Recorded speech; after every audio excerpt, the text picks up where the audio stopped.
Welcome.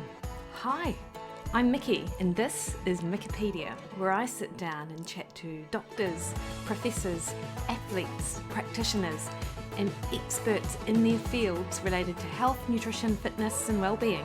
And I'm delighted that you're here.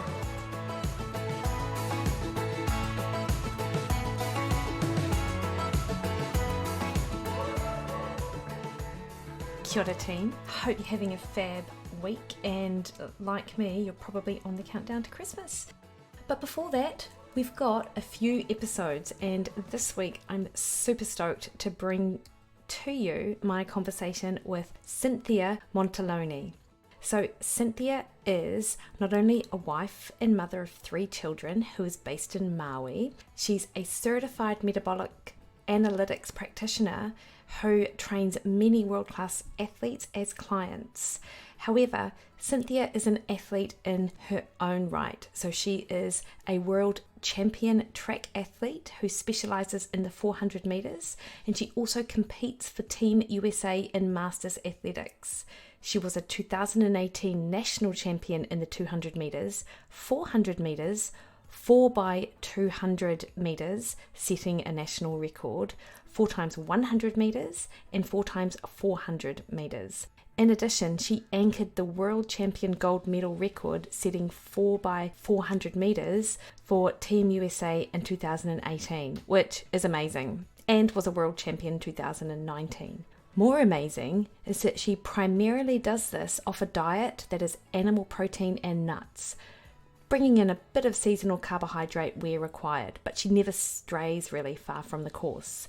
Cynthia's warmth and openness certainly comes through in our conversation, and it was such a delight to talk to her. We discussed her journey from an average track athlete as a teenager to a world champion at 43 years of age, the metabolic analytics approach she uses with her clients, the ancestral diet of Hawaiian people and of Pacific people, and the devastating effects of the modern diet, being strong as a woman, and the importance of sprinting and muscle as we age, which you guys will know is quite dear to my heart. Clearly not the sprinting thing, although I could be convinced, but certainly the strength, the protein, and resistance training. And also her training and dietary approach now compared to her earlier years. So we really do a deep dive into this, which I think you'll find as interesting as I did. More than that though, we talked about her book, and this has actually just been published last week. So I've got a link in the show notes as to where you can find that. And I've also got links to the things that we talk about, and particularly to where you can find Cynthia. What I will say is that Cynthia recorded this outside in her beautiful house in Maui, so the sound quality is reflective of that. It's still absolutely fine, but it might not be as good. But the information is, of course, stellar. So that's enough from me. I'll hand it over to Cynthia. Fantastic. Cynthia, welcome. Hello. Aloha. How are you? Aloha. Thank you for having me.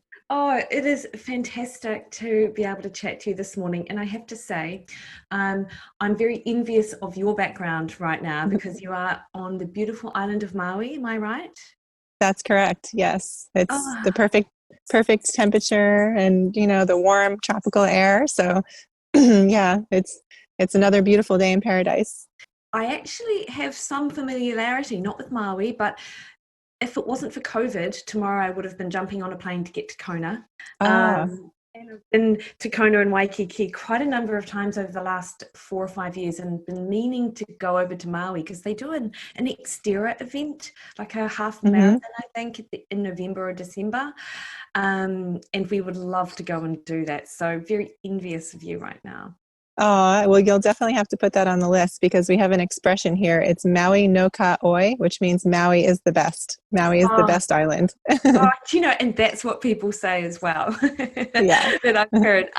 So Cynthia, I heard of you first on Human Performance Outliers podcast, when you had an in-depth discussion with Zach about your background, about what your kind of where you've come from, what you're doing now, what your passion is. And as soon as I heard you start speaking, I'm like, oh my goodness, I would love to speak to this woman. So I'm so pleased that you've got the time to chat to me just about, like, if I say unusual, I don't mean that in a bad way, but I gotcha. yeah, like it's an unconventional approach that you take to health and well-being. And I think that your message is one that needs to be kind of shared far and wide, actually. Thank you. I appreciate that. First, can we start with, can you just give people a little bit of background on what you do and also where you've come from? Because as I understand it, were you a national track champion in your college age years? Is that correct? On the national team? No, that's one of the things that I was talking with Zach about, is that I actually never made it as far as a national championship. So I shouldn't really be doing this well now in track, if that makes sense, because I didn't have that raw genetic talent to take me to the top of the world at that time. So I really shouldn't have that raw genetic talent now, except that my passion is finding ways to, what I call, change our genetic expression. That means we're born with what our parents gave us, but through all of the choices that, of course, they make at first when we're children, and then we make as adults, we can change that genetic expression to kind of turn on the genes that make us stronger and bring out our inner superhero. And they, and kind of make us be our optimal selves. And that's what I'm pursuing at this time and helping others pursue.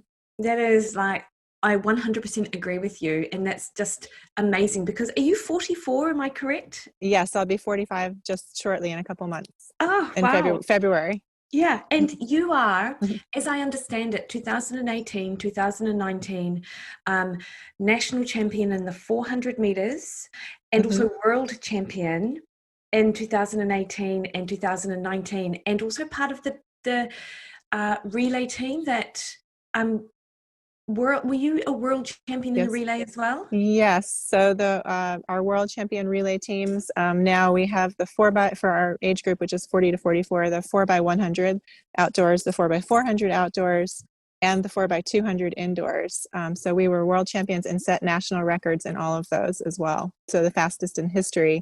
And I was got to anchor the 4x200 and the 4x400 on those relays. So I was really, it's a great bunch of girls, and I was pleased to be on that team as well and help out. Yeah, that is amazing, because of course, Cynthia, it hasn't always been this way for you. No, so I didn't even run at all for about 20 years, at least 20 years. So I went to college, ran Division I track, again, didn't make it to the national level. So it didn't even cross my mind that it would be something I would do in the future. I thought I would not ever run again. And I pursued my career, and I had kids. I have 3 children. My youngest is 6. So not even that long ago. And my oldest is 15, my daughter, who's inspired me. And so, I didn't run for 20 years. And then my daughter, when she was 11, said, "Mom, I want to run the 400 like you did. Can you start training me?" And I said, "Sure. Okay. I haven't run in a really long time, but probably what we should do is go up to the track and do 1 400 and see how that goes."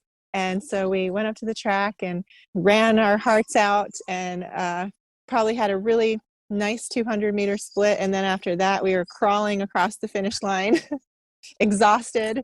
It was the hardest 400 of my life, and a non-impressive time of about a minute and 30 seconds. So a far cry from what I'm doing now, and a far cry from what I did in college.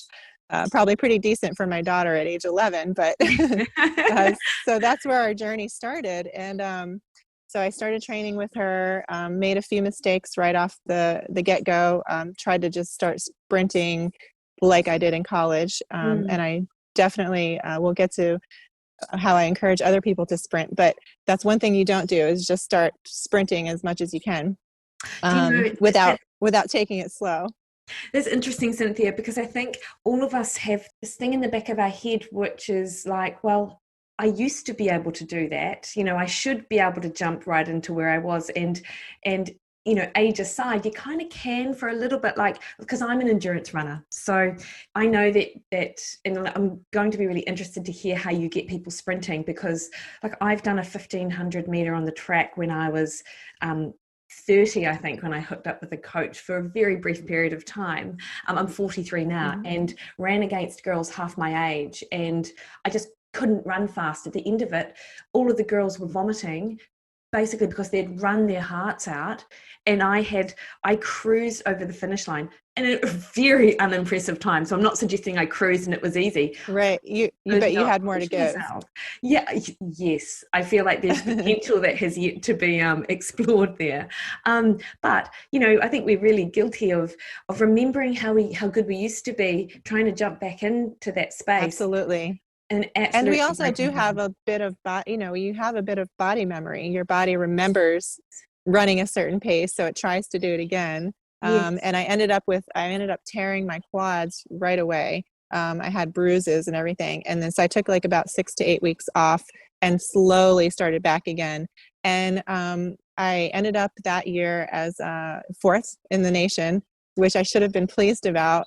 Yes. But actually it was like it was a little bit longer than a year, I'd say. Well, anyway, so the first year I competed in Masters track, ended up 4th in the nation, got a nice little yellow ribbon, and I wanted to throw it in the trash because I wanted a medal at that point.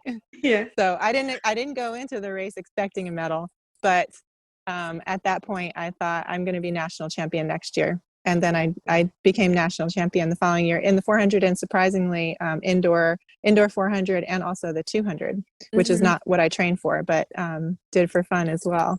And the relays. So that was basically what happened. But at that point I decided, okay, well, I had a great coach who contacted me, and he said, I think you can become world champion. And I think you have a shot at breaking a record. And so I said, okay, well, if you believe it, then I believe it. And he started training me. So he's a fantastic coach, and he was right. I did become world champion. But at that point, I wanted to start really learning what I could do to get there. Because I knew that I didn't have that raw talent that some of the other ladies maybe had. I knew I had to work for it. So that's when I started learning. I went to my mentor, Charles Poliquin, and took some seminars from him. And then he kind of took me under his wing, and he was so patient with me. I asked him so many questions. Some of them were really, really dumb questions, but some of them were really smart. So he was extremely patient with me and answered my questions, and really helped me become who I am. I became certified as a metabolic practitioner under him directly. So sometimes he would have other people teach classes, but he was my direct teacher. And after that, continued to, go back and forth with me on different subjects that I wanted to ask him about, or would share information with him about, that sort of thing.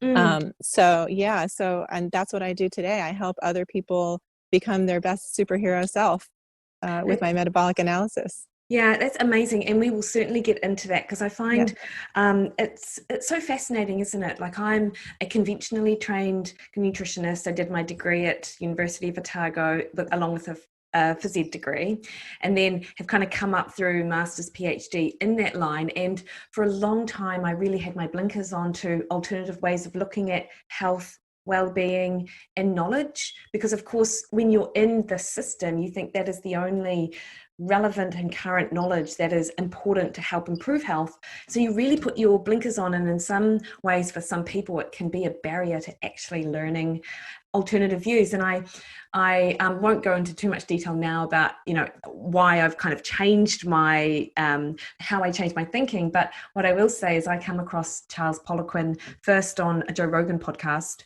and I was on my way to the gym, and I immediately loved what he was talking about, until the point he said, goblet squats? No way. No one should be doing a goblet squat. And I was literally on my way to the gym to do my leg day featuring goblet squats. And I went, oh, okay. But now, how did you come across Charles? Because it's not, or at least for us here in New Zealand, and maybe it's Asia Pacific, it's, his knowledge base is a little bit, it's just less conventional. And I don't feel a lot of people have had a lot of exposure to it. Yeah, I sometimes I'm surprised because I feel like it's common sense and that everybody should know. Although he always had gems hidden in his encyclopedia brain that he would just come out with. But I found out about him because in my 30s, my early 30s, I actually was invited to go to a gym to lift weights, which I had not done since college either. And the owner of the gym was one of Charles's students. And Mm, so he would say things during the class, the weightlifting classes that I had started to take, and they seemed like really surprising to me. mm, What do you mean that you're not supposed to feel bloated after you eat dinner? Like yeah, things like that. Like yeah, just like that's how you feel. You eat spaghetti dinner and then you feel a little bloated, and then that's how that's how life is. No, that's not how life is. Actually, you don't have to have gas at all. What? I mean, this is like crazy talk, you know? yeah. I couldn't believe it. So then he started talking about, well, yeah, you should try to eliminate gluten for a couple of weeks and reduce your sugar. I Mm, didn't think I ate that much sugar, but it turned out I was eating a lot of sugar, and I was doing what most late 20, early 30s women were doing, which is mm, had to have a glass of wine or two a night, mm-hmm. to wind down. And I didn't realize just how much sugar I was intaking. So I did that for 2 weeks, and I lost like 2% body fat right off the get go. And this man, his name is Jared Olson. He has Jimmy Jacked or J Rod trained, and he really a genius. Again, one of Charles's students. So that's how I first learned about Charles. And then when I was on my quest to become world champion, I just went straight to him because I knew he would have all the answers for me. Yeah, it's amazing. And that he was available and took you under his wing. Like that Well, and is yeah, if you know anything about Charles, he wasn't necessarily warm and fuzzy to a lot of people. no. but but he did have a heart of gold, I have to Yeah. say. And not only he was the type of, if you really, I mean, so sometimes he could be abrasive in his interviews Mm, and a little bit abrasive in certain situations because he was a true alpha, that's for sure. yeah. But at the same time, yeah, he had a really big heart. He was always supportive of, like if I had a fundraiser, I would sell t-shirts to go to my world championships or something like that to travel. He would always buy my t-shirts and give them away. He was very big into giving back to your community. And he was always donating and doing some really amazing charities, especially Destiny Rescue, which they went in years ago, I believe it was a SEAL team, Mm, go in and rescue children from child trafficking. wow. So yeah, places like Thailand and like South Africa, like all over the world. So he really made a difference in this world. I Yeah. think he adopted cats, rescued big cats, that sort of thing. So I could gush about him forever because he was so generous to me, and his knowledge was something that still has not been matched, I believe, by anybody Yeah. in the strength and nutrition world. So, Yeah. but yeah, and he was a big fan of my artwork. I paint as well, so like it Oh, wasn't just one thing. He wasn't just like, okay, I'm gonna pay attention to her because she has the potential to be a world champion. yeah. He he embraced me for who I was as a person and supported me 100%. So Yeah. And I isn't will that never forget that. And that I is strive to pass that along to others, including my Olympian clients and that sort of thing. yeah. I embrace them, for who they are. And it's not just about what are they eating. It's about who are they with? What's their sleep like? What's their environment like? Like we have a very personal relationship. And isn't that so important though, as a coach, like as a nutritionist, like I'm a lecturer as well at a polytech, and I have clients, and it's regardless of what environment you're in, it's like it's the relationship with the people. So if I'm trying to help my students, and a lot of our students are Māori and Pacific, and because I teach on a sport diploma, and sport is a great gateway to be able to learn skills that are transferable, and particularly for young Absolutely. kids coming through who may not have achieved in the school system, having an environment where they feel like you're getting to know them as a person and you're caring about their outside of just the assessment and the education is such an important part to their success. Equally, with my nutrition clients, I might sit down with someone and we have an initial consultation. Food might feature for a third of that consultation, and it's all the other lifestyle stuff which totally impacts on how they operate in the world, how food's going to affect them, and just everything related. Like you just cannot isolate one thing, can you? I completely agree. However, it's wonderful that you do that because I think, and you can maybe tell me about this, but I feel like conventional trained nutritionists sometimes are just, sticking to their rule book, so to speak, and they're not looking at all the outside influencers. They're just going by what the manual told them. And I'm not saying that is all nutritionists, but I know that in here in America, definitely there are some problems with the food industry being at the top of that chain and dictating things like sugar is good for you to athletes. You need sugar, you need Pop-Tarts, you need artificial colors and, things like that. And when we know for a fact that they're setting these athletes up to be, to have health problems down the line. Yeah. So, but that's coming from big money and big corporations dictating the nutrition that's being taught. And I have a real problem with that. I 100% agree, Cynthia. And it's, it's different here in New Zealand, just in that we don't have those same influences, but we take our lead from the US in terms of almost all of our national nutrition policy and guidelines. Like it is, if you see the Western world, and I know that you will know this, there is a variation of my plate or food pyramid or PowerShell or however you want to kind of illustrate it, but it is the same message kind of going through. I will say, a few years ago, I worked at another university, AUT University, and we put a submission in when they were re-evaluating the guidelines. Now, they don't do that often in New Zealand. There's no priority put towards nutrition really, in my mind, from the government. Anyway, so they're not going to have a 5-year review, which I believe they have in the States. But this was our one opportunity to kind of submit our recommendations for why things might need to change with regards to at least 6 serves of breads and cereals, etc. per day. Right.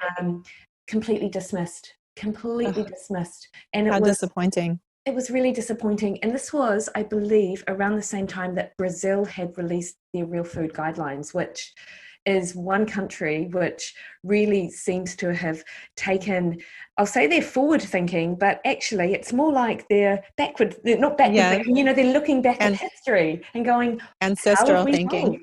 Totally, Yeah, I love that. Yeah, so do I. And it's and it was just really disappointing. And there are so many things I want to talk to you about because I know you have a book coming out soon. And yes, I know. I feel like we have so many things to talk about. Well, one of the things which I found super interesting when you spoke to Zach was that you begin each chapter with a story of a warrior, like a warrior from Hawaii. Yeah. From Hawaii. And, that we've got really close synergies with Hawaii and New Zealand with our Māori and our indigenous population. Yes. My book should be coming out in the next month or so. It's in the formatting stage right now. It has 3 parts. And the first part is eating to spark your neurotransmitters. So eating to make sure you have motivation to work out. We can talk about that a little bit more. But the second part is teaching you how to sprint. And there's a reason for that too. And the third part is your spirit, or giving back to your community and making sure that you have a solid spiritual foundation for your super optimal superhero self. And so I am inspired by where I live, my beautiful island and the rich history here of ancient Hawaii. And they had these amazing warriors. Well, of course, elite ancient Hawaiians were warriors, almost all of them. And they were extremely genetically superior as far as their size. I don't know if you know anything about that, but so I'll go back to, I start each section with a story of an ancient Hawaiian kukini who is a runner for the king. They are held in high esteem. It was like an honor to do this job, to run messages or run and grab fish from the certain fish pond for the king. And when it was said when these runners were running that you were not allowed to speak to them. If you could actually be killed if you were to speak to a kukini while they were running a mission for the king. So they were that revered. And then when they had these annual harvest games called makahiki games, they were the NBA players or the professional sports players of the day. They were popular, and they would bet against one kukini against the other sprinting. So they were trained in different ways than other warriors, but basically they were warriors who could run fast, and they could also run far. and they were extremely important. So so I talk about that. And one interesting thing is that they were not allowed to eat the carbohydrate rich food that's a staple in Hawaiian society called poi. So if you've been to Hawaii, you know that poi is a very popular food. They were not permitted to eat poi. Their diet was very protein forward, very animal protein forward. In fact, their main staple, it was said in the ancient texts, was rare cooked chicken, or rare poultry. So that was what, and of course fish, and then vegetables after that, and sometimes sweet potatoes. But the poi was not on the list. It's for them to be these amazing warriors. And King Kamehameha the Great, who united the islands, he was 7 feet tall and 300 pounds of muscle. And he wasn't even the largest. It was said that his father, there's a stone on the Big Island, the Keawa stone, and it was said that he would lay on it, and there's a mark for his head and a mark for his feet where they measured. And he was said to be at least 10 feet tall. So when you read the books, you think, okay, yeah, sure, 10 feet tall, 8 feet tall, yeah. But then the writers who are living, in Hawaii at the time of the writing, some of the Europeans or the Hawaiian scholars, they're writing these memoirs in the late 1800s, and they're saying, oh, well, yes, we still see 8 feet tall people in Lahaina today. So I take inspiration from these ancient warriors who, what did they do? Of course, they were, they had this amazing training, of course, but they also had a very strong animal protein diet, or protein forward diet. So I think that's really interesting to note.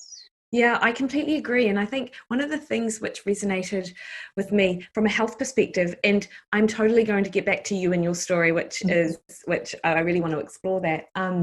When I was listening to you talking about the ancient Hawaiian kind of warriors, I immediately thought of Weston Price, who is a dentist in the 1930s who traveled the world to try to investigate, what is it, which populations had the healthiest teeth and bone structure, and what were their diets like, because he could see, and this would inform his kind of teachings in terms of the types of foods that we should be eating. So, and this is in very recent history, like 1930s. And so he would have been on Hawaii, on the islands of Hawaii, I don't doubt. He went everywhere, and including New Zealand and the Pacific Islands. And he called the Māori population some of the strongest, fittest population he's ever come across. And they were not 8 feet tall, but they were muscled and strong. They had strong jaws. And he noted that the indigenous kind of diet obviously differed. Like if they were coastal, they would have a lot of kai moana or seafood, plus a few berries, a few fern roots, but predominantly the seafood. But of course, inland, mutton bird and other kind of fern root. And then this was, at the time, we had Māori population who were also living alongside European who had come to colonize, and there were Māori living within that kind of colonized society as well. And within one generation, Māori started their health, their bone structure, their jaws changed, birth deformities, dental caries or cavities went from 2% to 98%. This is within one generation, and it just goes to show that and he absolutely put it down to the fact that when kind of Europeans came, they brought flour, they brought sugar, they brought oil, they brought alcohol. And and what about does he mention anything about like covering up, because the indigenous populations would be exposed to the sun and get plenty of vitamin D, and in fact they're in the Polynesian tribes, it was said that when the tribes would go to war, and then they would look through, the winning tribe would look through the corpses at the end of the war, and they would look for the darker bodies because they had stronger bones to make tools from. I put that in my book too. So I think that the darker, that darker skin and getting that sun exposure has a really also is significant. So if you're now coming in as a European missionary, and you're asking them to cover up from head to toe when they're not used to that, and then you're introducing alcohol and all of these other things, yeah, that's a recipe for disaster for Indigenous peoples. That is so fascinating, because I had not heard that before, but it makes perfect sense, right? And then if we think about food guideline policy, this was coming right back to that food guideline policy thing we were talking about maybe 10 minutes ago. Yeah. Those, like, if you look at, like, there is no difference in terms of recommendations made for anyone in the population. And I appreciate it is difficult to individualize population guidelines, but to just translate those 6 serves of bread, cereals, or grains a day into adding in some Māori terms and go, yeah, these are the Māori food guidelines, these are appropriate. It's completely inappropriate. It's just so backward. I totally agree. I completely agree. Yeah. And then we could get into that all day long too, because they also, the guidelines for nutrition should be different for women sometimes than men. And also, of course, different ethnicities within a country should, like you're saying, need different things. It's right there in the scientific literature. So it's great that you and I both are able to individualize nutrition programs for people, because that's what they need. But I think the problem is that the guidelines that they're giving for most of the population, it's not working. I mean, look at the obesity rates, look at the heart disease, diabetes, all of it. It's not working. How could you do this for 30 years and think the food pyramid is working? It's not working. So let's change it for Zach was, when I talked with him, he's like, well, I'm really careful not to say, like, you should do this or you should do that. Like, I think everybody's different and you should do what you want to do and what works for you and that sort of thing. And I said, yeah, but I would say that 80% of the population, in my experience, would benefit from more protein and a higher quality protein. I'm not talking about soy or pea protein processed. I'm talking high quality animal protein. So I would say that would be something that should be in the food guidelines, but of course the opposite is what's being taught. I know. I 100% agree. And the rhetoric out there today is plant-based is best. Plant-based is best for the environment, for our health, for the welfare of the animal. And there's just so much misinformation out there about, some of those processes, which, with regards to, say, the environmental cost of raising cattle, so the rhetoric is it takes up too much land and it's ruining the land. And I know that you'll be familiar with Alan Savory and his work in terms of, like, grazing cattle, and Rob Wolf and Diana Rogers and their book. Sacred Cow, great book. Totally. And we have that going on in Maui. So we have Maui Cattle Company, who has grass-fed beef. These grazing ruminants are great because we do have wildfires threatening our lands just like everywhere else. So it's great to stop wildfires, to have ruminant animals grazing and rebuilding the soil. Of course, we're putting carbon back into our atmosphere with grazing cattle, and they're run by a company called Mahipono. Their mission is to create sustainable agriculture for the island, so we don't have to ship in so many things. They're taking old sugarcane land because the sugarcane went out a couple of years ago, which is great because the monocropping is not great for the soil. So they're coming in, they're planting varieties of vegetables and fruit trees and all kinds of stuff, and then they're expanding the cattle. And I'm a huge fan of Maui Cattle Company. I'm constantly writing letters to my local editors about how great it is that we have grass-fed cattle here on our island. Brilliant. And letting people know that, one, red meat is not bad for you. This is a misnomer. And two, that it's great for our island. So I'm a huge fan of them. And because it's processed on island, it doesn't get shipped off. We're not shipping it in. It's actually quite affordable for us. So that's a really big deal. And I think more of our island needs to take advantage of that. They just don't know. So that's amazing, actually. Like in New Zealand, our cattle industry is quite different from United States and Europe.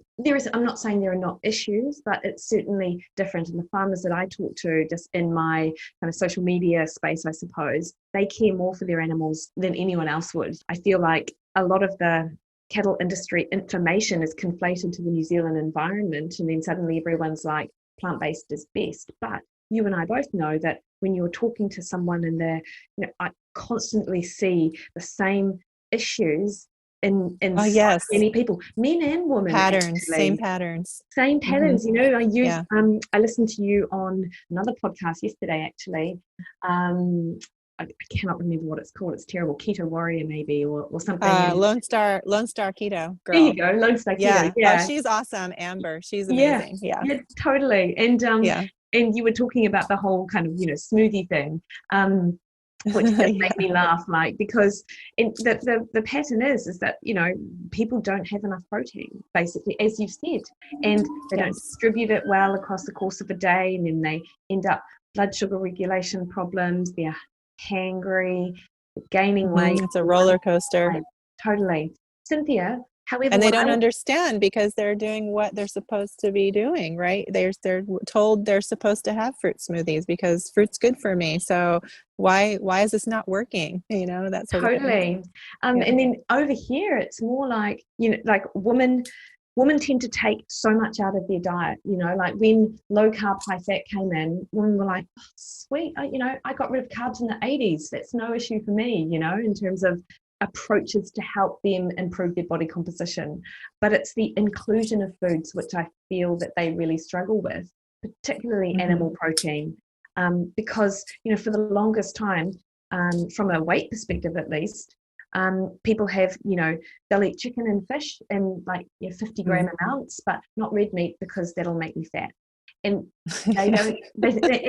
I've had women say this to me. Wow, I know. It's like there's a whole list of things of why red meat is so bad, and it's like none of them are true. But it's good that you and I are here to educate and say, like, of course red meat doesn't make you fat. If anything, the amino acid profile burns fat. Hello, carnitine is a fat burner. Yeah.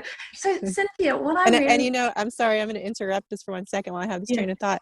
The other thing is that sometimes if you read we'll say a plant-based university's studies, like say maybe Harvard is very plant-based, we'll say forward with their scientists, you'll read red meat is associated with the increase for heart disease or something like that in an old article.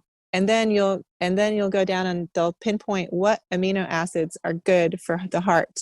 And they're all in great abundance in red meat. So it doesn't make any sense. No, it's like if you individually look at what is good for your heart, red meat is it. And so I think the saturated fat gets looped into omega-6 fats, trans fats. So when they do a research that it says a high fat diet is associated with cardiovascular risk, well, they're not using nuts and healthy fats, avocados. They're using junky oils that are processed. So of course that's associated with a risk of heart disease, but they lump it all together and they say, oh, okay, well, if red meat is fatty and saturated fat is bad for the heart, that because of these studies, then it must be bad. And I can't 100%. Believe that we're in a such caveman state of nutrition studies that is the case. Like, sometimes I see the science and people are like, oh, science is king, science is it, the research is it, but they don't understand that the research changes so often, and it's the researchers, we won't get into the research, is moved by companies that want it to go a certain direction, but it changes all the time. It does. And and I feel like when you're listening to someone and they're kind of putting up a message and they are not willing to look at alternative views, I think I would be cautious to listen to that person because they're not taking on board new information. Whereas if you're following people who might pivot on certain issues because of new information that they've learned, this is kind of regardless of what we're talking about, then that's someone to trust because it says that they're open to looking at the new information. Interesting on that red meat thing, and I explain this to almost everyone I speak to, students, clients, on social media and stuff, is that a lot of the epidemiological research, which I understand is the only research we've really got in that nutrition space, that informs our guidelines, when they look at the populations that eat red meat, they don't disassociate fresh meat with processed meat. And often that processed meat is a burger that comes in with the provided bun. bun, with soda, with a Yeah, sundae. and the bun is not even bread. It's like all these other artificial ingredients. Totally. And then they also are much more likely to drink, less likely to eat fruit and vegetables. They are less likely to be active.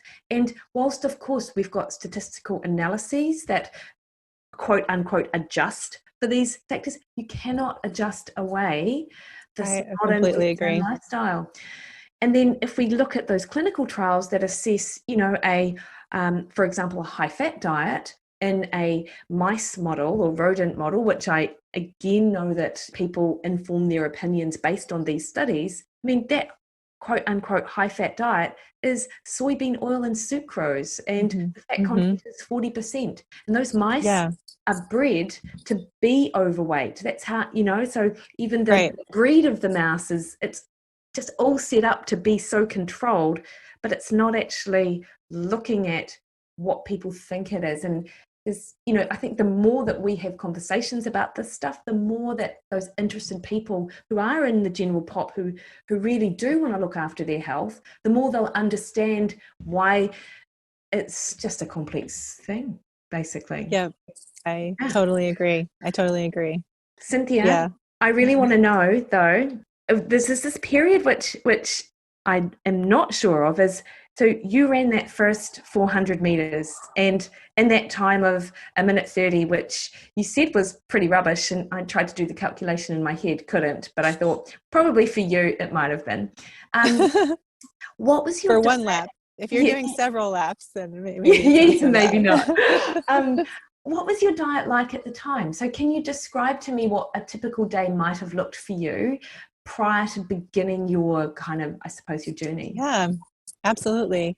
Well, I was gluten-free since my early 30s, but I had just had my last child. So I think I was just finishing breastfeeding, and I definitely always tell women, my clients and other women, if you have a child, don't rush getting rid of the fat, especially if you're breastfeeding. You need that to feed the baby. So it's very normal, and be patient and never rush getting rid of that extra baby weight. So I probably had like 25, 30 pounds of extra baby weight on me, which I was totally fine about. And then it was, I was done breastfeeding, so it was time to start exercising and that sort of thing. But my husband and I owned a gluten-free bakery at the time, so there was definitely a lot of sugar involved in my life at that point. And so I was gluten-free, but I was still eating grains. And then at some point, I remember I ran into one of my friends at Costco, and I was so excited. I told her, I've decided I'm going paleo for my training. And she said, oh, I said, I'm going to try it for 2 weeks and see how my training works out. And she said, oh, wow, we've been paleo for like 10 years or something. So it turns out her boys have autism. So they have to eat paleo in their family. And I have a lot of really good insight about that from what they've done. They're like keto paleo, and it really helps the boys out. But so she's like, oh, we do that every day. That's my life, So I remember that. And I remember thinking I was only going to probably try it for 2 weeks and see how it goes. And I really expected to get slower and have less energy. And an amazing thing happened. I think I did a 600 time trial, and I ran 10 seconds faster than my previous 600 time trial. Amazing. And I felt energized, and I started really losing fat from my stomach. And I was like, okay, of course I know this because this is what Charles teaches, and that's about the time when I sought him out and decided, okay, I need to go straight to the source and get all the information. But so it started working immediately for me because the grains weren't giving me the optimal body composition, I would say. And definitely not the sugar. So we ended up closing the bakery and moving forward. And, I started doing the metabolics, and, we moved on from that, which was great for our health. But, 100. So can you then now describe for me a typical day's food for you? So the first thing I do when I wake up in the morning is I have room temperature water with either lemon or lime. I usually I prefer lime, with a pinch of Hawaiian sea salt, colored Hawaiian sea salt. And then after I drink about 8 ounces of that, I have meat and nuts breakfast, which was coined by Charles. So chicken and almonds, or shrimp and pecans, maybe with some strawberries. Or one of my favorites is salmon with goat cheese on top, and that I sprinkle sometimes a little almond flour and maybe some raspberries with that. Of course, my favorite, if I know I'm having a really, really hard training day, is going to be steak. So I eat steak 7 days a week, or at least 7 times a week. And so I prefer it when I know I'm going to have a heavy lactic day or a really intense where I have to run fast for an extended period of time. Then I'll definitely have the steak.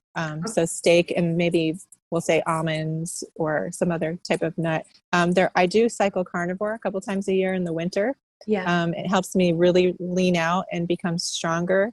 I would say that's how I feel when I'm on it, particularly around my birthday. So you'll hear me talk about that often in a podcast. For my birthday, I never have birthday cake because it's usually right before the indoor national championships. And sugar is extremely inflammatory. It's really bad for tendon issues, especially. And I wrote an article about that. So the metabolic approach to curing tendon issues, like we can talk about that if you're interested. But so I have a cake made of salmon. It's just salmon mixed with egg, made into like a cake, like if you were to make a salmon cake in the frying pan or something like that, like a hamburger, but it's in a cake pan, 2 layers, and then the frosting is goat cheese. So it sounded that amazing. is the birthday cake. Yeah. Yes. And because we have the decorating skills left from the bakery, we can make the little pretty rosettes and make it look really fancy and put the candles in. And I feel like that's what I deserve. I deserve to treat my body with care, and I don't deserve to rip it apart with sugar right before a championship. And all that training that I've done, why am I going to flush it down the drain if it's going to irritate my tendons and muscles, that 100%. Sugar. So it's not worth it, and it's not what I deserve. So I think that using food as a reward is something that I have tried to change with my children directly at home. So they've never had McDonald's or fast food like ever in their lives, my boys. And so we don't use really food as a reward. We do have a set day where they can have like they love ice cream. So I get the best, healthiest type of ice cream I possibly can, but of course it's sugar, but they're young. Their metabolism is flexible enough for that. And their diet is so good the rest of the week that once a week they know that that's their time for ice cream, but I don't use it to reward them. So they learn that food is fuel, I guess. Nice. Yeah, that's lovely. And your with the amounts that you have, Cynthia, so for breakfast for you, how much meat would you have? I would say like roughly, I try to keep it around 40 grams of protein. 40. Sometimes it's more. Yeah. Mm-hmm. Yeah. But probably about 40 grams of protein. And then if I have coffee, I have it after breakfast. So I think that's a mistake that a lot of people make is they have coffee, then they don't eat till 1 o'clock. And that is, in my opinion, not the way to success. And if that's what you do and you're listening to this, then you can feel free to reach out to me and I'll explain why. Yeah. No, and I would 100% agree. Yeah. And so then I have a protein shake, usually whey protein or sometimes beef protein, a couple hours later. About 2 hours later. And that I have with, I'm sponsored by ATP Labs, which is an amazing supplement company out of Canada. They're very strictly regulated. I get drug tested. I can't mess around with junk supplements. Like I have to have high quality supplements and I can't recommend to my Olympians any kind of junk supplements. Like I need to be able to trust a company, and ATP Labs is informed choice approved. So that means that they go in and they get the certification and they're checked repeatedly, their products, all of the products. So none of their products can fail a doping test in the whole company. So they can't carry anything that would be crossing that line. And so as a result, there's no cross-contamination. The rules are stricter in Canada than in the United States. So I can't say enough about how appreciative I am that they are dedicated to making these high quality supplements, because I feel comfortable then recommending them to people that need them and myself. So I usually do their whey protein or their supreme beef protein, which I really like too. So I do that, and that's about 40 grams of protein, 40 to 50 grams of protein. Sometimes I throw a little bit of coconut oil in it. And then after that, and also I add Glutamed, which is glutamine and glycine. I could talk all day about glutamine and glycine and the benefits of that. But that's my favorite product that they have, Glutamed. And then for lunch, I have another animal protein Sometimes I'll throw in a little bit of vegetables at that point. Sometimes sauerkraut, fermented vegetables, or, just a little bit of whatever's kind of around, and usually green. And then a couple hours later, I do either a shake or another protein-based meal.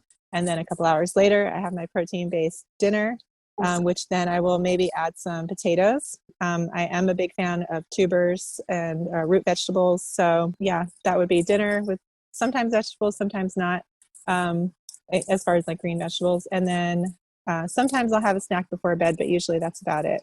Yeah. So, It's amazing. So I'm eating several times a day. I never fast. I'm an athlete. I need the fuel. I need to be constantly rebuilding. And so I don't ever fast. Yeah. Yeah. And that's, I think something which, I see fasting, and I know that you feel the same, as appropriate for some individuals. And you mentioned in another podcast, you utilize it with your autoimmune clients, and I, for women who might be, and men, if you like, who are, might be incredibly insulin resistant, or that definitely that autoimmune, that really, and gut related issues, that's really therapeutic. But for so many people, they've jumped on this fasting bandwagon, and it's not a 12 and 12, which I think actually for most people, it shouldn't be called fasting, but even just to eat within a 12-hour windows should be fairly reasonable, rather than 16, 17 hours. But it's not 12, it's like one meal a day, or it's a 20 and 4. And if that's not working, they fast harder, They really, really push it. I've seen them push it. And then, their adrenals tank, or their thyroid becomes disrupted. And I definitely see a pattern with overindulging in the fasting. And I don't recommend it for my athletes. They absolutely need fuel. Yeah. And the only times I really recommend it are, like you said, like insulin resistant or morbidly obese population, or if someone has really bad IBD or UC, and they went to a party and they ate what they shouldn't have eaten, then it does help for the next day. But even then, like, I encourage them to do clear liquids like broth, like bone broth, because the bone broth is going to be healing to the mucosal lining. Due to the collagen. Because I think people don't realize that the mucosal lining in your gut is made from collagen. So you need it for that as well as your organs. So and we do fast. We fast when we sleep. So if they're getting up and eating in the middle of the night, then that's not what we're supposed to be doing, right? Or if they're only sleeping, it's okay. Truck or something. If they're only sleeping for 6 hours, that's another problem. So for instance, I sleep for 10 hours. That's my usual sleep pattern. Sometimes I get 9, but usually 10 is my go-to sleep pattern. And that's a long time to not be eating, and especially for an athlete. So I'm ready to eat. I'm ready to eat that steak when I wake up. Yeah, that's amazing. I remember hearing you say that you slept for 10 hours, and I felt mildly envious. I've never been a good but I've consistently am doing I do between 7 and 8, which, who knows, the whole thing with, you don't know like really what the outcome of me getting 7 or 8 hours at this point in time, what impact that might have when I'm 60, but hopefully it's hopefully a lot of other things I do are put me in a position where, not only am I aging in a way which I want to age, but also, that there is, it's about health span, right? It's about being healthy as you age, and not just kind of living to quality. We want quality of life, not quantity. Like, it's 100%. Fine that our longevity is increasing, but we need the quality of life to match it. And I think people don't realize that it wasn't that long ago that the average lifespan of a human was really not past reproductive age. So we really are meant to reproduce and then, slowly drift off into the distance. It's harsh to say, but that's the nature of things. And in some countries, I know in some African countries, the life expectancy is still only around age 39. So we take for granted that we think we're supposed to live to 100. So now that we're at the capacity to keep our life going, technology-wise, we need to make sure that we have a good quality of life. And unfortunately, we're going in the opposite direction with Alzheimer's and obesity and things like that. So it's my hope, that it's my passion to help others to correct this early on, so that they can, have a really good long quality of life. Yeah, completely. And Cynthia, and like people might be listening to this and be thinking, well, Cynthia is a world champion, and she clearly trains a lot every day, all of the time. She needs that fuel. That's not fuel that I need, because that's not my life. Now, I'm not at all suggesting you don't train hard. I know that you train hard. But what really surprised me when you were talking to Zach was, I don't know why I was surprised actually, because this is so your ethos, because of course you train hard, but you recover just as hard. So yes. Talk us through your schedule. So what is your training look like? Okay, so I'll just say that a modified version of how I eat is usually successful for most people, whether they're training hard or not. But I do think that people should exercise, and so I try to implement that into their plan as well. Now, people think I train every day. I do not train every day. I run only 3 times per week. And I lift weights 4 times per week. So my strength training is usually on the same days. So that means I have recovery days in between. So I'll train Monday, Wednesday, Friday for running and strength training, and then Saturday morning for an extra strength training. So I have both of those on the same day. So I have Tuesday, Thursday, most of Saturday and Sunday off. So that's, the majority of my week is recovery, and we recover the best when we sleep. So I know there's a lot of debate going on right now because we don't know so much about sleep, whether you need 8 hours or if some people need less. Well, I am definitely on the camp that says the more the better. And that's because of the research involving the glymphatic system, which is like the lymphatic system, but it's only been recently discovered, I think somewhere around 2010, maybe a little bit after. They discovered that there's a lymphatic system in the brain called the glymphatic system, and it goes around and it cleans the metabolites and the, all the excess junk out of your brain while you sleep. And it works best towards the later hours. The longer you can sleep, the better it is at cleaning that junk out. And what is that junk? Some of it is amyloid beta protein, which has been linked to Alzheimer's. So you really want to get that later sleep. And it's kind of neat. Your glial cells shrink to about 30% of their size, right, while you're sleeping. And then it allows the cerebrospinal fluid to go through and clean all this out. So if you're constantly waking up, you have bad sleep, you're not sleeping enough, your glial cells don't have the chance to do that and clean up your brain. And so you have brain fog and increased risk for Alzheimer's and things like that. And it's really early on that this happens. So you really need to, by your 20s, make sure that you're getting good sleep quality for this process to happen. The other thing is that the deeper stages of REM sleep happen the later you sleep or the longer you sleep. And so if you're needing brain activity, neuroplasticity, of course, we need that for motor skills. We need that for thinking.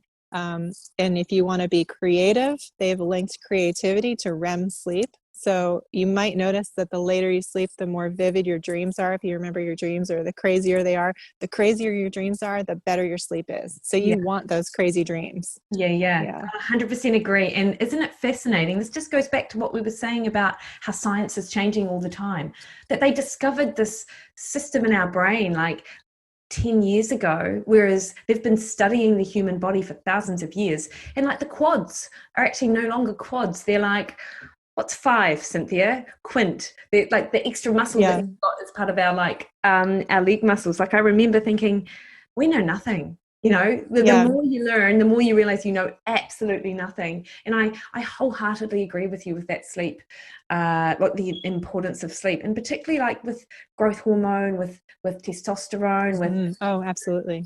Super important kind of time for replenishment and restoration of those.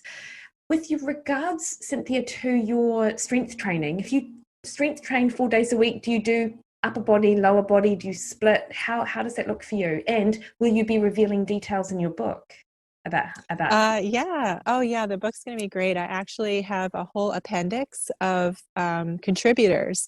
So I have contributors from professional Olympians, Otto Bolden, who does the commentating for all the NBC Olympics, one of the best sprinters in the world, has contributed a beginning sprinter workout, for instance. So I have professionals, as well as my coach, who gives a whole week of workouts. I think he's like the best coach in the world. Of course, I'm biased. And then Canadian speed coach. I mean, there's a huge list, but also sprinters who are older. So if you're saying, okay, well, they're a professional sprinter, you know, and I'm 50 and I'm starting out, or I'm 60 and I'm starting out, what does this have to do with me? I do have 80-year-olds giving sprint workouts as well. Two 80-year-old ladies have contributed their favorite sprint workouts. So there's no excuse. But yes, as well, I have a couple of contributors for strength training. And one of them is my mentor now, who is Preston Green. He is the strength and conditioning coach of the Florida Gators. And if you don't know who he is, you should look him up, because ESPN and Sports Illustrated have called him a legend in strength coaching and one of the best strength coaches in the country. He was one of Charles's top, I would say, students, but they were very close. They were more than students. They were great friends. So he is my mentor now. So now he is the one who's super patient with me and answering all of my crazy questions. So thank you, Preston. But yeah, and then my other, one of my other contributors is Malcolm Gwilliam of Source Performance, and he's my strength coach. So yes, I will be giving details, because I think that strength training is a huge part of learning how to sprint. You need that foundation to prevent injury and to, you know, hold off sarcopenia as you get older. That's why I think sprinting is actually, you know, possibly the ideal type of training that we should do as we age, because we need to hold on to that muscle mass. And not to be offensive in any way, shape, or form, because endurance training is awesome as well for exercise. But if you're looking at healthy biomarkers, it doesn't have as positive of healthy biomarkers as sprinting does. It has a little bit more oxidative stress. You're going to have less muscle mass because you're burning it out. It's catabolic, so it's overtaxing. And then I talk about in my book how sprinting increases BDNF, which is brain-derived neurotrophic factor, more than endurance training. There's a few studies on that. And why is that important? Well, BDNF is what creates the neuroplasticity in our brain. And we really only have the bulk of that neuroplasticity until age 25, when our brain stops developing. So kids are like sponges. They can learn, it has to do with our motor skills too. They can learn new motor skills. They can learn, you know, from school and that sort of thing. And then at age 25, it tanks. And we really have to work hard to spark the neurotransmitters to keep that neuroplasticity going. And one of the ways to do that is sprinting. So of course it does increase with exercise in general and endurance training, but they found 20% greater learning capacity after sprinting than after endurance training. And to me, that was a big deal. 20%, you know, awesome. Agree. Yeah. So I really feel passionate that when women maybe turn age 40, instead of thinking, okay, maybe I should train for a marathon to get in shape, I'm saying, hey, to maybe start to learn how to sprint to get in shape. And of course, strength training is a big part of that. So to go back to the original question, I strength train lower body on one day, and then upper body the next day. And then I have a break, and then I train lower and then upper again. Nice. And that's how you do it for 4 days. Do you know, Cynthia, it's interesting because I love running, and when I'm out there and I'm running quite slow now compared to, you know, my previous years when I was younger, but the feeling I get and just the sense of kind of calm and peace and achievement as well, like I 100% will always be a person who will love long distance running. I mean, I say long distance, I'm not as awesome as other people, you know, but I get from it what I need most of the time. But I completely agree with you. Like, it is a catabolic activity. It can break you down. And a lot of people do into their kind of mid-30s, mid-40s, and they're like, right, I need something. I want to get in. And a lot of the time it is, I want to get in shape. So I'm going to train for, you know, a half marathon or a marathon, and they end up gaining weight because they're not focusing on, because they're unaware that actually it is catabolic. It can make you hungry. It impacts your blood sugar regulation in a negative way if it's not done in a well-fueled situation, I suppose. And you know, I remember I gained about 5 kilos when I did my first marathon for all of those same reasons. And I'm not. And they complain that their belly fat doesn't go away, and there's a lot of different reasons for that. And that's because they're having an increase in stress. So the cortisol, of course, is one of the reasons you carry that belly fat. And that low intensity, long, slow distance, sometimes in studies has shown that it actually makes you hold body fat, especially visceral fat. And sprinting has been renowned over and over for eliminating visceral fat. Dr. Sean O'Mara, if you're not familiar with him, he got a grant from the National Science Foundation, and he does visceral fat scans, and he is always comparing sprinters to distance runners or vegans and animal protein carnivore. Yeah, Dr. Sean O'Mara. He's on Instagram, and he's brilliant. He's a huge advocate of sprinting as we age as well. And so, in my book, I teach you how to take those steps slowly, not too fast. And, if someone's interested in how do I start? And also, if you're listening and you want to start on my YouTube, I have a dynamic sprinting warm-up. And I encourage just doing that warm-up for a month, because then you're going to start to develop the right form to get ready to sprint, I guess you'd say. That's awesome. And I think the whole message around the strength training is so important for women as we age, and women are so resistant as well.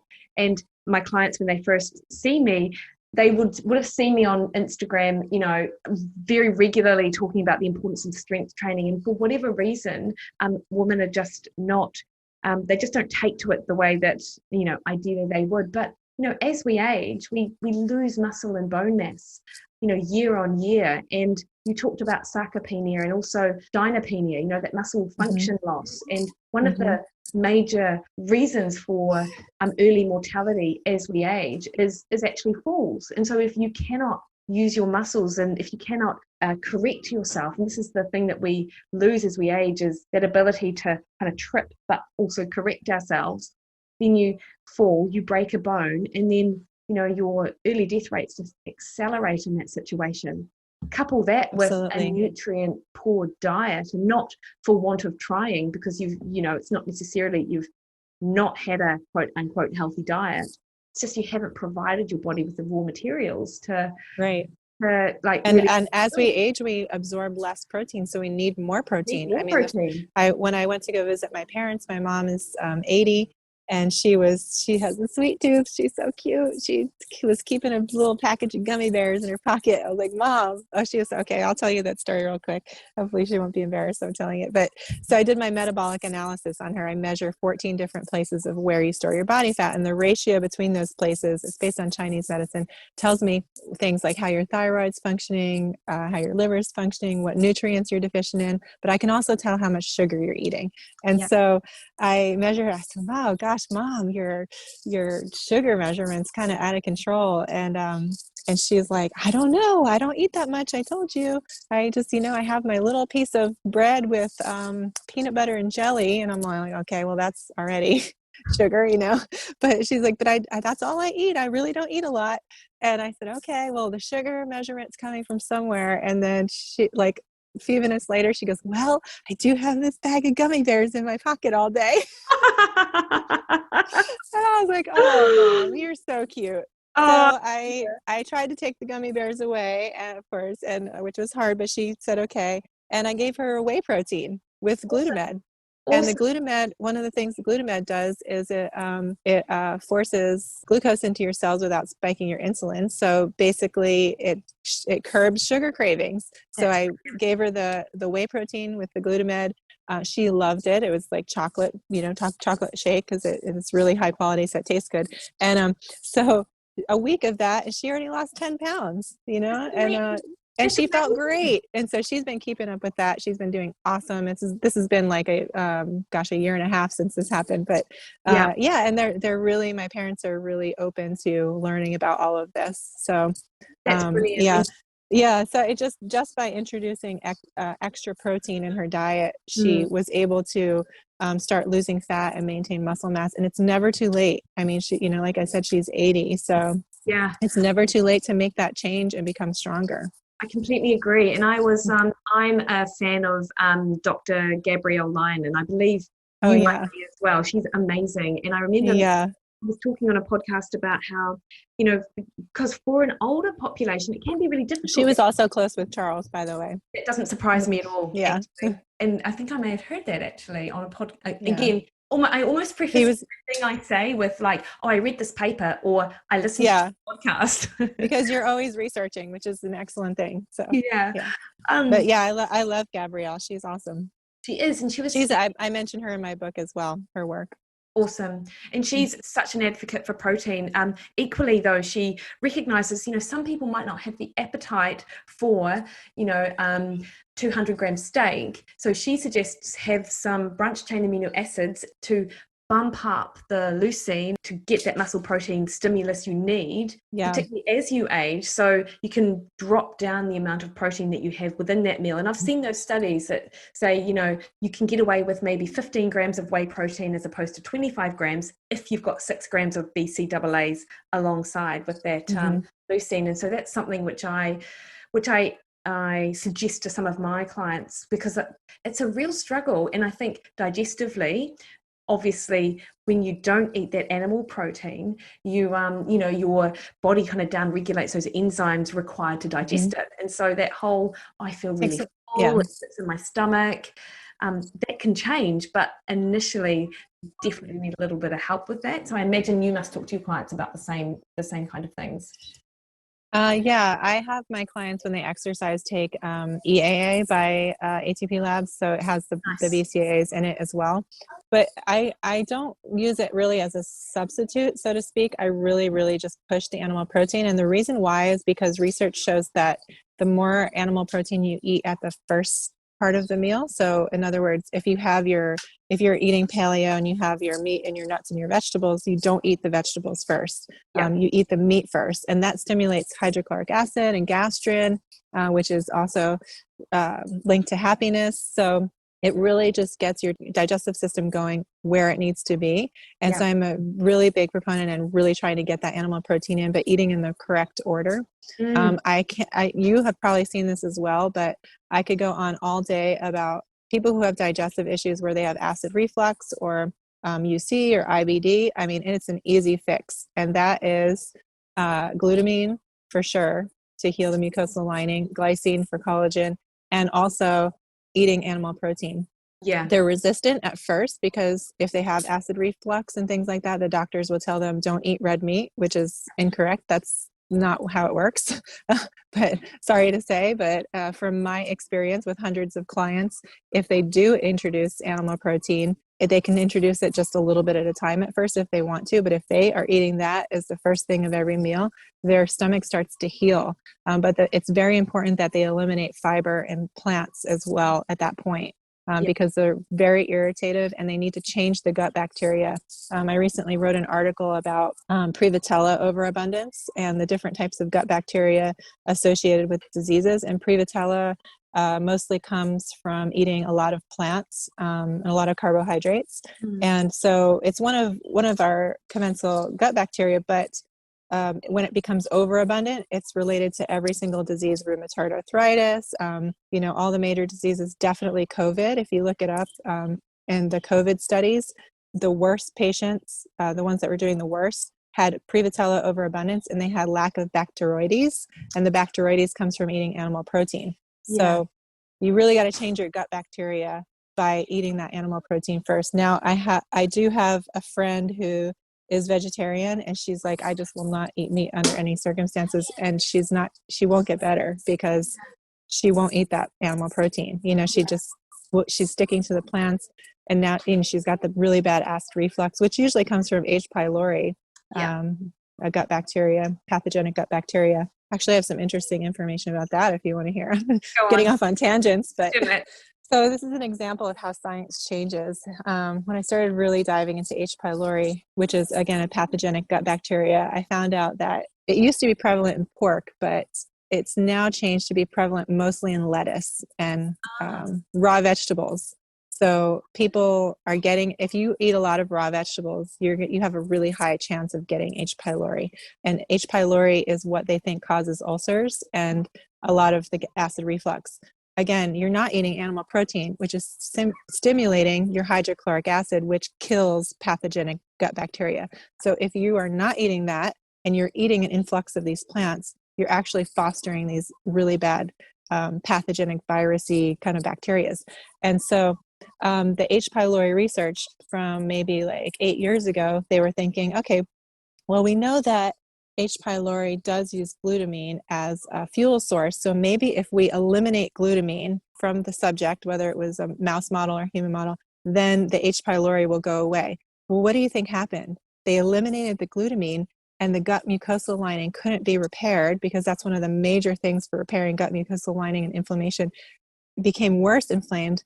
And they've discovered only recently, like last year, I believe, because I read a lot. I read like at least 50 medical journal articles a week and like 4 books. So I found this study where they discovered that H. pylori swims towards inflamed tissue and likes to live there. So then they gave glutamine, excess amounts of glutamine, it's a supplement, and discovered that, oh, well, the glutamine heals that inflammation. And so then the H. pylori don't live there. And then they were able to eradicate most of the H. pylori by healing the gut lining, instead of, even though they did use it as a fuel source, sometimes they were disappearing because they had no place to live. Because when we have inflamed tissue, our body makes this little bleach bath. I don't know if you know that, but the cells come around and they make a little bleach bath around the pathogen and kill it. That's how they kill it. I've never heard that described before. Amazing. Yeah. And so they found that the H. pylori, instead of being killed, they survive the bleach bath, and they live in they swim towards the inflamed tissue. So when I wrote my article about tendon issues, I talk about something that Charles pioneered. You'll hear him maybe talk about it 1 or 2 places, but not much. We talked about it, but he would say, okay, if you have joint pain, it's actually it's non-traumatic joint pain. All non-traumatic joint pain comes from bacteria that settles in your joints, which nobody will say. Nobody tells you that. So he said, like, for instance, elbow pain is Blastocystis hominis, which is a gut bacteria that has escaped through the tight junctions that have opened up because your gut's being ripped apart by grains and sugars. So it escapes into your bloodstream and settles in your joints. So the H. pylori study was just one example, and I don't think they've done enough research on this, where certain pathogenic bacteria will swim towards the inflamed tissue and live in it. So yeah, maybe your Achilles is inflamed because you're running too much, but I think that it's my hypothesis that and the research backs it up, that these bacteria are swimming towards those inflamed tissues and living there. So in spontaneous Achilles ruptures, it's actually, they found staph, an overabundance of staph. Interesting. They took biopsies from the same people's hamstrings, and there was no staph there. So the staph had settled into the Achilles tendons. So I give my clients protocols on how to get rid of that staph in their tendons, and I've been able to reverse Achilles tendonitis in as little as 2 weeks without any other type of physical therapy, or just with nutrition change and some supplements. So, but I do have an article about it on my website. Awesome. And I will link to your website, Cynthia. Like, that is just such a wealth of information. And I feel like because it's an unconventional way to approach, health, a lot of the stuff is dismissed, but what can't be dismissed is the success rate that you have, and I think that that's the important thing. The important thing is, one, you're very evidence-based and science-based, but you don't just look at the science literature. You use your practical experience, and you use what we know from, I suppose, our ancestral kind of underpinnings to inform how you kind of approach your protocol with different people. And absolutely, it's successful, and I just think that can't be ignored. And I find that really interesting with regards to that bacteria in the tendon stuff, because so many, particularly as we age, we're like, our body's breaking down, and we almost feel it's inevitable. Like, you've picked up and become world champion in your 40s when other people are ready to kind of call it a day and sit in front of Netflix, what I'm most proud of, more than the gold medal, is the fact that on that race I ran faster than my indoor fastest time in college. So I was really I'm not supposed to be running this fast. Why am I running this fast? Well, I'm happy. That's why I'm here, and that's why I wrote the book. I'm happy to share with everyone what has worked for me, and will it work for everyone? You know what, maybe not, but I think it'll work for a large percentage of people from my experience. Just like you in your job, you see which protocols work for which individuals, and that a majority of people will benefit from certain things in their nutrition. Yeah, totally. If that makes sense. It completely makes sense. It's like there are these underpinning kind of foundations, and then you're fluid as to what's going to fit the individual you work with. Now, Cynthia, one last thing, and I know I've taken up a lot of your time, but No, you're fine. This has been enjoyable. I haven't gotten to talk about the H. pylori with anybody. We usually don't even get that far. So you're getting new information. I know, and I feel so privileged actually. Now I'm not a sprinter, and I was chatting. Actually, I have another podcast I'm a co-host on called Fitter Radio, and I was chatting to Bevan, my co-host on that yesterday. It's his podcast, and I just help him out. And I don't so. I know you'll be familiar with the central governor theory, you know, like what allows us to push ourselves to the limit, because that's how I see one of the things I feel one of the reasons why I probably go towards long endurance training is you don't have to go so hard and it doesn't have to hurt so much as a 400-meter sprint on the track. I don't know that I'll ever be able to teach my brain to train in a way that will allow me the benefits that sprint training could afford me. Do you because when I think about like doing like a sprint warm-up, I'm like, that's awesome. I could probably do the warm-up, but I don't know that I've got it in me to push myself hard enough. I think I might be a bit soft, yes, to be honest. I know. I think you could do it. And I think that even if you continue to run endurance because you love to do it, you should incorporate sprint training in once a week. So anyone out there that loves distance running, still incorporate your sprint training in once a week. It'll actually help you get faster in your distance running, and it'll help you with that last kick. Why? Because it actually will spark your catecholamines, which are the neurotransmitters that are responsible for that drive. So you can actually start to change your brain chemistry with, one, the foods you eat, but two, how you're practicing. So if you start with that warm up, and then you start to move on to give examples of field workouts, start to run on the grass. You don't have to go fast right off the get-go, but just get a little bit faster and a little bit faster. Make sure you time yourself. And guess what? It's fun to run fast. It is so much fun. Think about when you're a kid and you're running across the grass. Like, it is so much fun to run fast. So I want to share that with everyone. And of course, injury free. You don't have to be worried about getting injured if you have high quality animal protein to protect your tendons with all those great amino acids. And if you just really start slow and just increase your speed as you go every week, just try to get a little bit faster.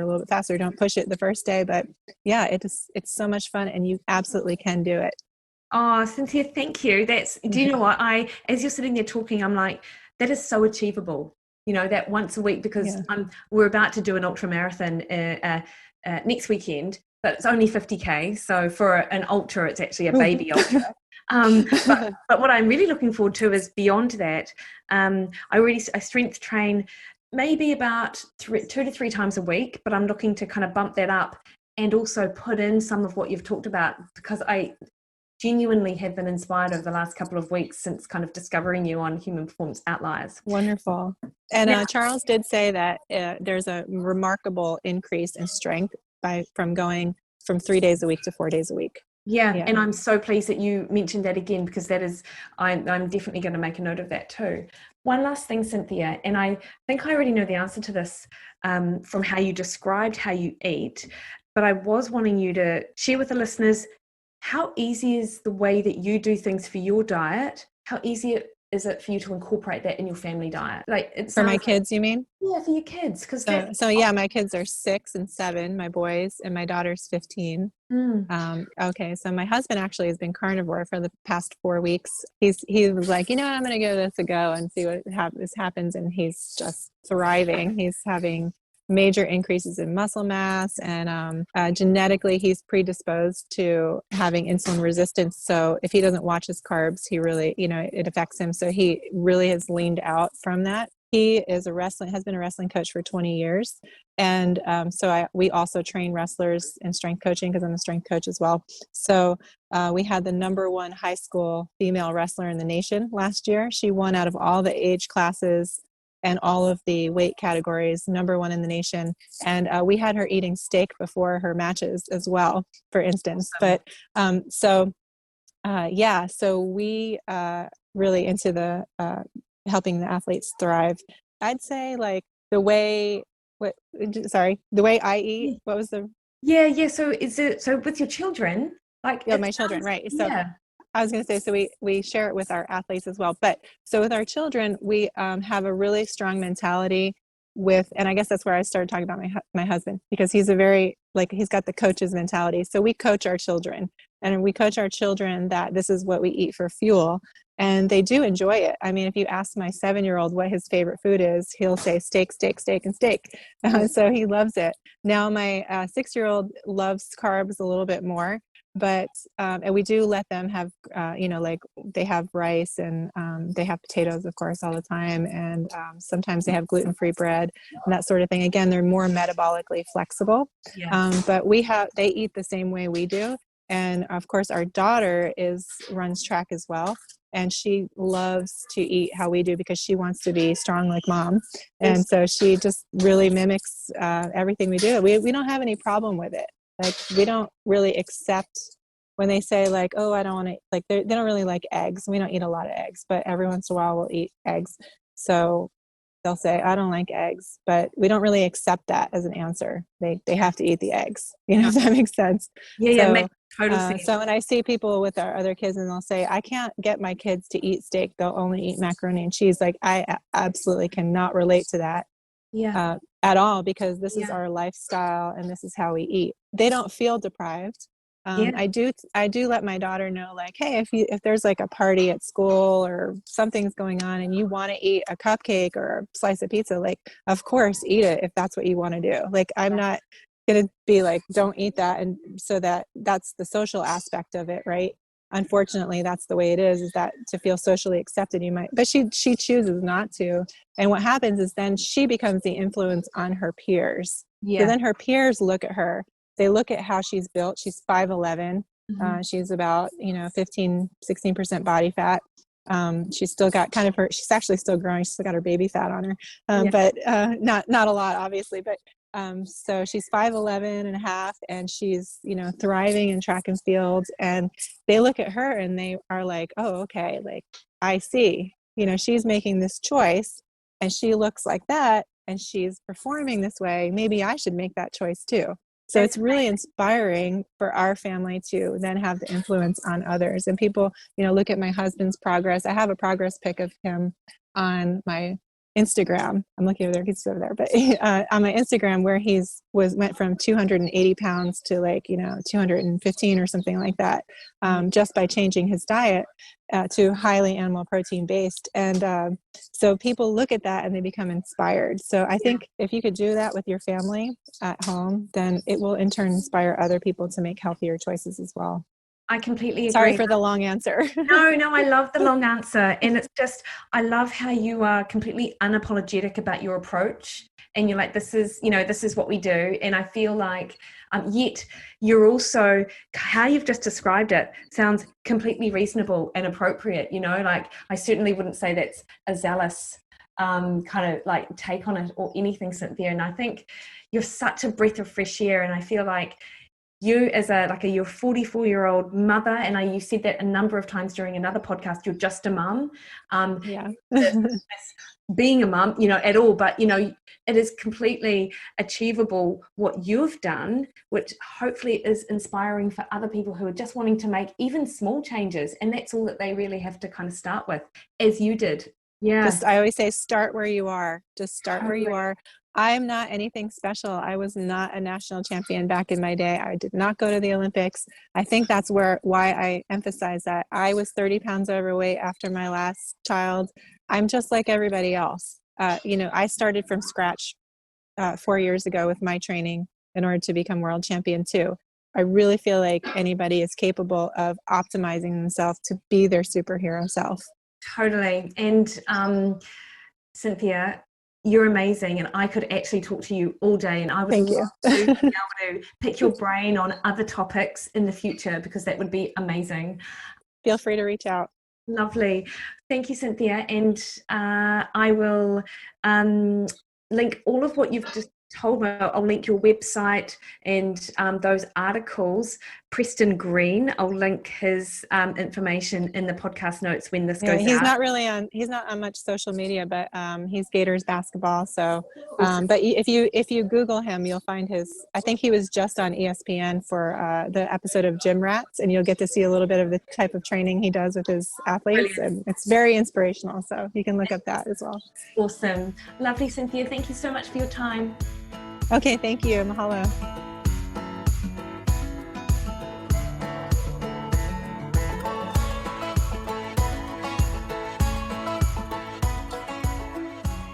So that was my conversation with Cynthia, and I really hope you guys loved it as much as I loved bringing it to you. And I can't wait to jump back on the call with her at another time to talk more in depth about the work she does with her clients as a metabolic analytics practitioner, because she's really learned from one of the world's gurus in strength and metabolic training, Charles Poliquin, which would have been absolutely amazing. All the links to what we discussed, you can find them in our show notes, including a link to her new book, which I've just ordered and I can't wait to take a dive into. It sounds amazing.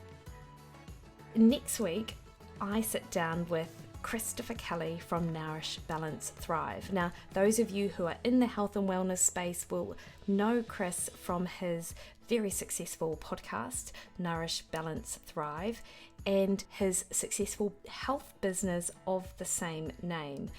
I met Chris at an Ancestral Health Society conference back in 2016, and I just absolutely love what he's done to not only turn his health around, but also positively impact the health of thousands of people. So I really look forward to bringing you that talk.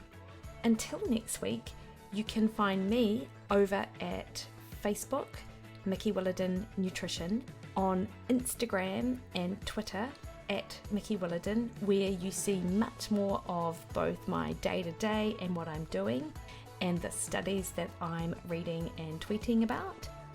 And also over on my website, mikkiwilliden.com, where you can find a host of information around recipes, blog posts, how to become a member of my Real Food Nutrition group, and sign up to get my weekly emails, my 28-day meal plans around fat loss, athletic performance, and just eating really good food.